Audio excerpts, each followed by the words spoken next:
Senator Murray. Thank you, Leader Schumer. You know, the American people have seen a really sharp contrast when it comes to reproductive rights over the past few weeks. Democrats introduced legislation to protect the right to birth control. Republicans voted no. Democrats introduced legislation to protect the right to IVF. Republicans voted no. And don't forget, twice we have tried to pass legislation restoring Roe, and twice Republicans refused. So yesterday we introduced a bill that simply says women should be free to make their own health care decisions. It couldn't be more basic. I mean, if you care at all, even a little, about letting women make decisions about their own pregnancies that are right for them and their families, you should support that bill.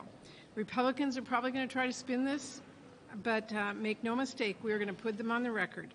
If Republicans want to call this a messaging bill, well, the message is simple.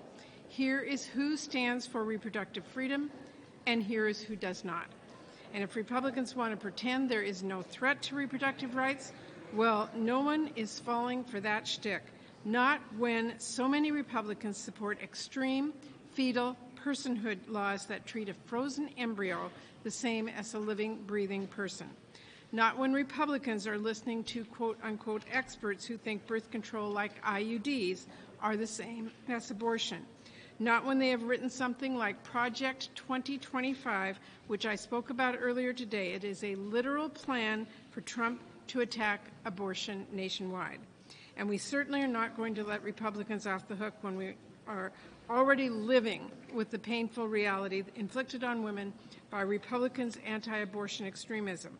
Truly heartbreaking stories have been making national news ever since Dobbs. We've seen them all. We will never forget them.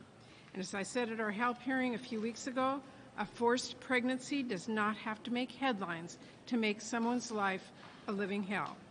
This is not going to go away. If Republicans are going to force women to stay pregnant, we are going to force them to be honest with the American people about their extreme position. And Democrats are going to keep fighting to restore the rights the American people have been so clear that they want back.